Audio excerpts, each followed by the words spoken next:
Bapak, Ibu, dan saudara-saudari yang dikasihi Tuhan, selamat malam dan selamat Paskah. Hari ini,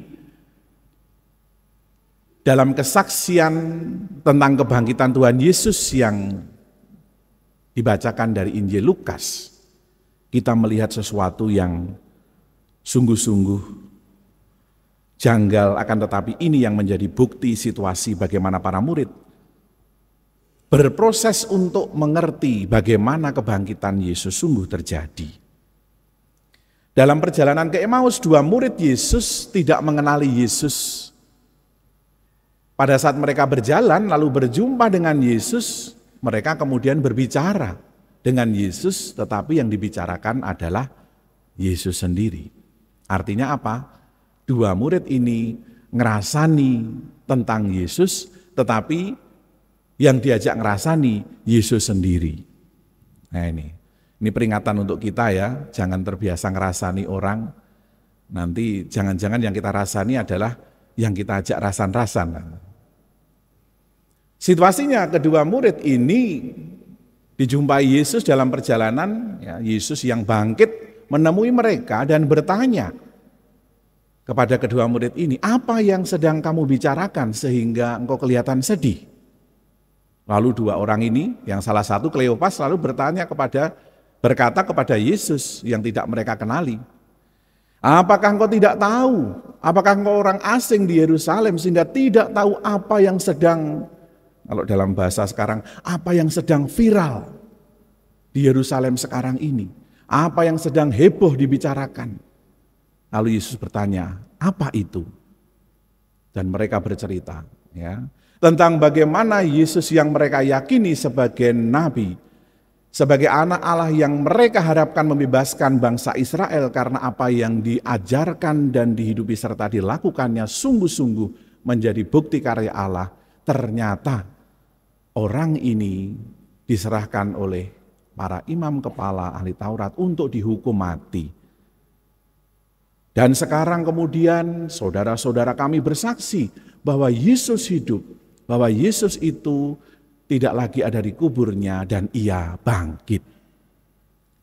Nah, di situ kelihatan ya, bagaimana mereka tidak mengenali Yesus yang diajak bicara sehingga mereka justru menceritakan tentang peristiwa Yesus itu. Bagaimana mereka sedih pengalaman sebelumnya bersama dengan Yesus, apa yang mereka harapkan, tetapi kemudian mereka menjadi seperti kehilangan pegangan, kehilangan pedoman karena Yesus mati. Saudara-saudari yang terkasih, karena itulah kemudian Yesus menjelaskan kepada mereka, bukankah memang harus demikian yang terjadi? Bahwa anak manusia harus diserahkan dan ia wafat tetapi akan bangkit kembali. Lalu mereka berproses nih untuk semakin mengingat, oh iya ya, Yesus menjanjikan itu bahwa ia akan bangkit.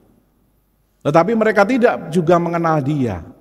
Proses itu pelan-pelan sampai dengan pada satu titik Yesus singgah di rumah mereka. Lalu Yesus mengambil roti, memecah-mecahkan roti itu dalam doa syukur dan membagikannya kepada mereka. Mata mereka baru terbuka. Siapa yang berjumpa dengan mereka dan berbicara dengan mereka? Yaitu siapa? Yesus sendiri.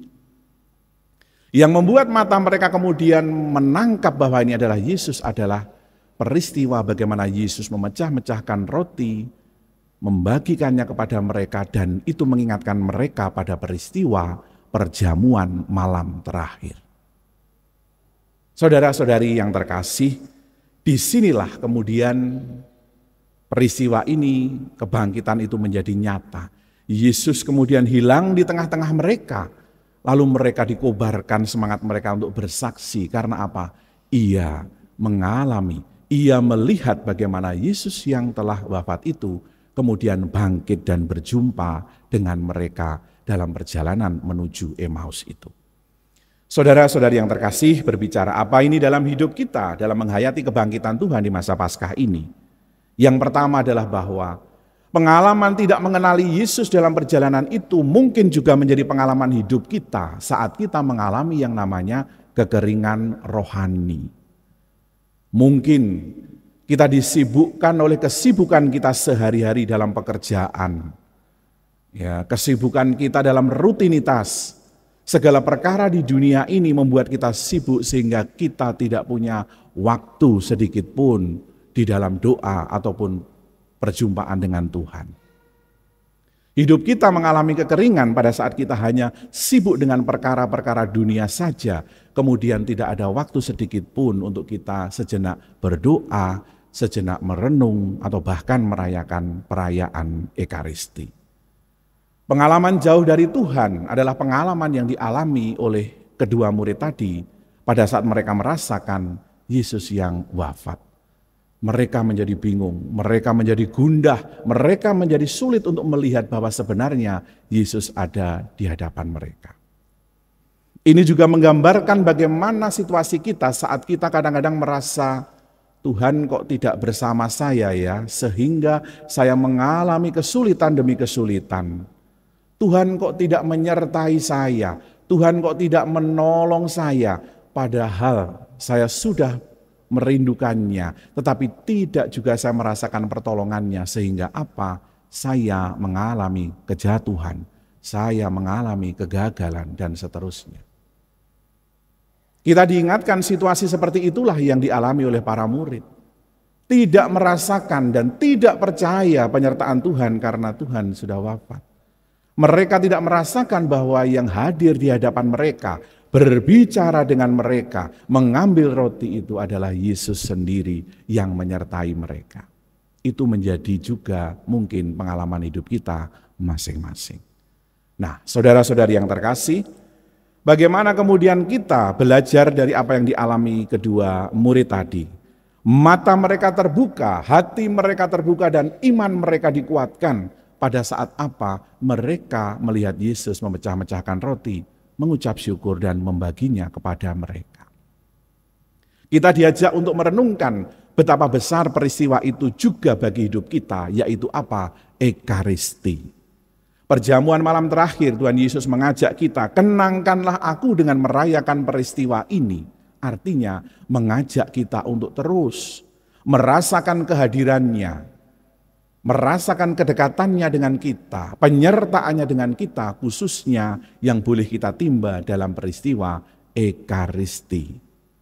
Peristiwa Misa Ekaristi yang kita jalani dengan tekun ini hendaknya membuka mata kita untuk lebih dekat dengan Tuhan, ya, untuk punya pengalaman rohani pribadi dengan Tuhan, untuk kemudian mengalami kebangkitan itu dengan Tuhan sendiri, sebagaimana dengan para murid tadi.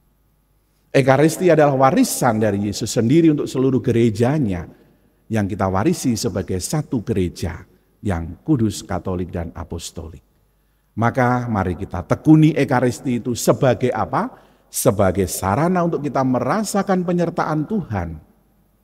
Sebagai sarana untuk menjalani hidup kita ini bukan hanya melulu peristiwa jasmani, bukan hanya untuk bekerja dengan segala kesibukan kita, tapi kita juga merasakan dengan sungguh kehadiran Tuhan yang bersama-sama dengan kita.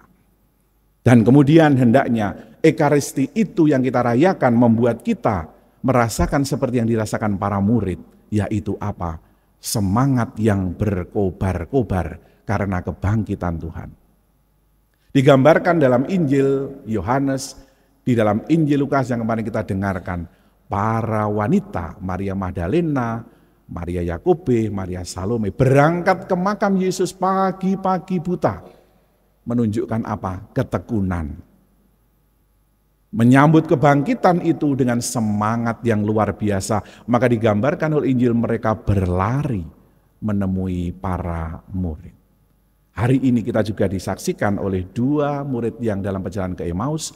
Hati mereka berkobar-kobar untuk kemudian saling bersaksi satu dengan yang lain, yaitu apa?